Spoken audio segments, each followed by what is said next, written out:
E aí galera, beleza? Vamos lá, vamos pra aula, né? A gente tinha parado mais ou menos falando nas reformas pombalinas, nos referindo aí à crise do sistema colonial brasileiro. Vamos dar continuidade aqui, um dos temas finais do Brasil Colônia, vai fazer ali o processo de passagem para o Brasil Império, né? É a chegada do Dom João, sua comitiva real, toda a corte portuguesa, que envolvia cerca de 12 mil pessoas, chegam ao Brasil em 1808 e vão transformar a história nacional. Então vamos lá.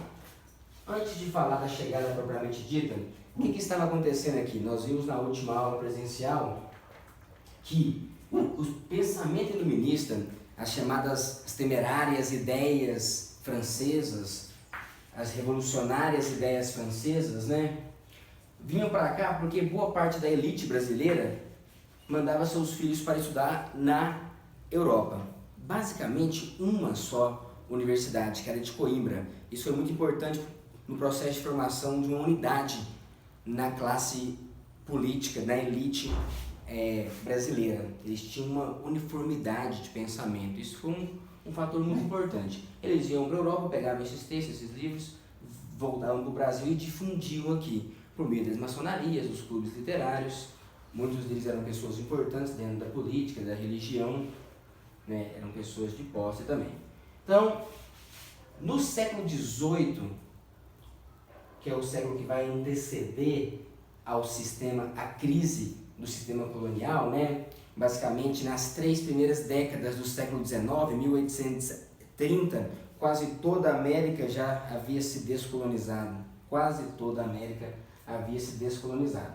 E isso é fruto de uma série de experiências que vieram antes, como, por exemplo, a Revolução Industrial transforma todo o processo de produção, toda a noção de tempo, preços, trabalho, a sociedade se transforma, a urbanização, problemas ambientais em si. É toda uma nova sociedade que está se formando. A independência dos Estados Unidos, o primeiro país a, de fato, introduzir na política de seu país, na Constituição, os valores iluministas. Por exemplo, a divisão dos 3 poderes, né? A ideia de todo poder emana do povo, uma ideia de Rousseau. A Revolução Francesa, marcadamente um dos eventos mais importantes da nossa história recente, né? Sabendo que ela tem cerca de 230 anos, mas ela transformou de fato. A experiência francesa, principalmente durante aquele período mais radical dos jacobinos, fez com que houvesse ideias e novas possibilidades, né? Tudo isso ressoa aqui no Brasil. Chega com um certo atraso, mas chega, se espalha. O Brasil já estava integrado no sistema mundial de comércio, no sistema capitalista internacional. Aqui no Brasil, a situação estava complicada. O açúcar já vinha em crise desde 1660, né? Meados do século XVII, você já tem uma crise da produção açucareira. No século XIX, você vai ter a concorrência inglesa ainda, que passa a produzir açúcar de beterraba, né? E a decadência do ouro. A partir de 1750, a produção de ouro no Brasil só decai. Nas décadas finais do século XVIII, 1790, por exemplo, a produção de ouro já é muito irrisória, perto da economia, né, colonial inteira. Há uma crise violenta. E essas crises econômicas e até mesmo o acirramento dos laços coloniais, né, naquele período pombalino, você vai ter uma série de conflitos de nacionais, de luso-brasileiros já, de uma elite já local, na tentativa de separar-se de Portugal. As mais importantes revoltas separatistas do período são a Conjuração Mineira e Conjuração Baiana. O termo Inconfidência, ele é até um pouco preconceituoso, porque quem criou, de fato, foram os próprios vencedores, né? Os portugueses, quem mataram Tiradentes e deram o nome ali de Inconfidência, até para tentar diminuir o movimento. No geral, Conjuração Mineira, todos sabem qual é, Tiradentes. Conjuração Baiana uma que é pouco estudada, mas muito importante, mais radical, também já foi falado sobre ela, e duas conjurações que não chegaram a ter penas de fato, penas de morte, né?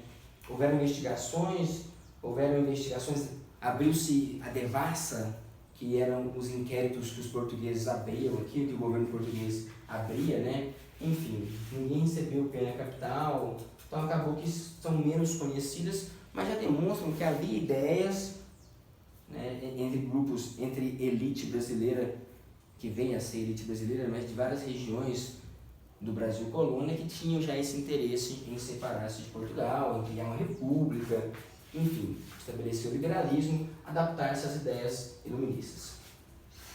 A situação está em crise. Lá na Europa, o pau está quebrando, principalmente por conta das guerras napoleônicas. Todo mundo sabe, Napoleão impõe o chamado bloqueio continental em 1806, e esse bloqueio continental vai ser um grande problema na diplomacia portuguesa, já que Portugal tinha laços históricos com a Inglaterra. Além de ter laços financeiros históricos com a Inglaterra, o Império Português é muito vulnerável e dependente da marinha inglesa, que como aliada ajuda a manter, de certa forma, a tranquilidade nas longínquas colônias portuguesas, na África, na Ásia, né? A América era mais próxima e, como era mais rica a colônia portuguesa, tinha uma atenção mais direcionada de Portugal. Chega um momento em que a França invade de fato Portugal e Portugal decide transferir a corte. Entenda a corte como governo, todo o governo, os ministros, os secretários, os tabeliões, os escrivães, enfim, essa galera que trabalha para o governo e uma série de burgueses, pessoas ricas, empresários, grandes comerciantes, cerca de 12 mil pessoas têm que vir para o Brasil.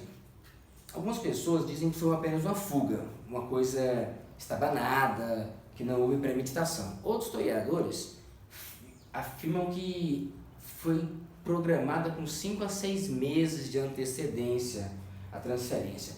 De fato, já havia em Portugal, no iniciozinho do século XIX e até um pouquinho antes, no finalzinho do século XVIII, 1790 e pouquinhos, havia um ministro do governo português que havia feito uma proposta de transferência. Olha, Portugal é um reino pequeno, não está conseguindo competir com as potências europeias, o Brasil é a maior fonte de riqueza, então é importante manter o Brasil como propriedade, né, dessa elite, dessa nobreza portuguesa. Havia um projeto de transferência da corte. Ele é retomado e transfere-se à corte. É uma loucura, né? É um país à deriva, o rei, a família real, nobres, burgueses, estrangeiros, pintores, enfim, cerca de 12 mil pessoas são escoltadas pelos navios ingleses, até o Brasil. Chegada da corte no Brasil. Existe um termo que alguns historiadores usam que é a inversão brasileira. O que é isso? O Brasil era apenas uma colônia, uma área de administração, de dominação da metrópole. Portugal está aqui, o Brasil estava aqui. Portugal metrópole, o Brasil colônia, Portugal, dominado. Agora, a sede do Império Português, a sede do governo português, do Império Ultramarino, né, de Angola, Moçambique, Macau, Bombaim, Calicut, Carayaquato, China, Índia, enfim. Esse Império Português todinho agora é administrado do Brasil. Era colônia, uma área de dominação, agora é sede do Império Português. Inverteu a situação política do Brasil, né? Agora era colônia, a gente vai ver que já não é tão mais colônia assim a partir desse momento. Quando ele chega em Salvador, vai ficar lá alguns dias, e ao chegar em Salvador, Dom João já inicia o trabalho político para conseguir manter o apoio das oligarquias locais, manter o apoio dos portugueses que estavam naquela região, né? E, de certa forma, até preparar a sua chegada no Rio de Janeiro.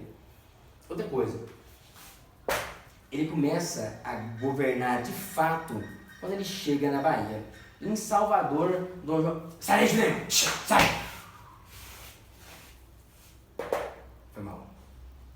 Em Salvador ainda, Dom João começa a tomar medidas legais, criar os ministérios, diplomar ministros, começa a criar a estrutura do governo português.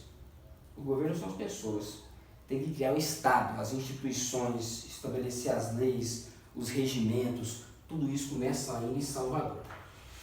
Quando ele chega no Rio de Janeiro, já havia de fato a maior parte da corte já havia chegado no Rio de Janeiro. Foi uma loucura, né? Uma viagem foda, porque pensa, eles saíram de lá no inverno, de roupa fria, né? E aí atravessam o Atlântico, quando chegam aqui no verão, lascavam a temperatura que eles nunca tinham visto, Rio de Janeiro, 40 graus.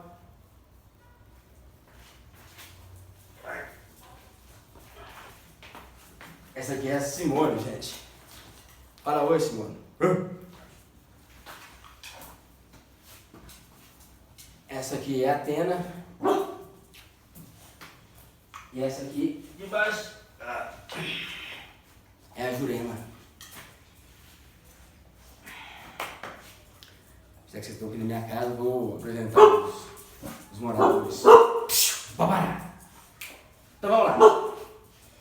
O estranhamento é uma coisa nítida, até pela moda. Há uma infestação de piolho, as mulheres raspam os cabelos, essa história todo mundo sabe. Colocam os turbantes quando chega no Rio de Janeiro. As mulheres cariocas acham que aquilo é a moda na Europa, começam a raspar os cabelos, usar o turbante, enfim. Há um gigantesco estranhamento. Porém, quase não se fala, houve uma grande festança.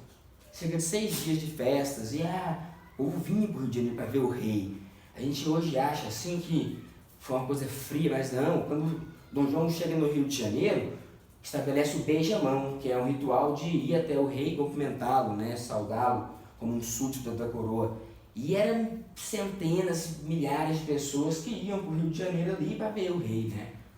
Corte portuguesa, primeira vez que um monarca europeu pisa em solo americano. De fato, para estabelecer a corte não foi simples, né? Não havia casa, não havia nada. O Rio de Janeiro era fétido, é chamado de o fétido do Rio de Janeiro. Era horrível, era uma cidade horrorosa, a não ser a paisagem natural. A paisagem natural do Rio de Janeiro sempre foi linda, né?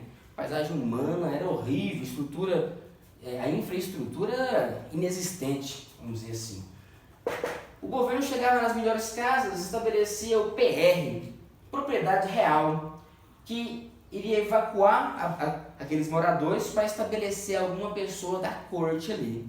No Brasil, as pessoas, né, tudo vira brincadeira, né? Não, é por isso que a gente é o maior produtor de meme do mundo.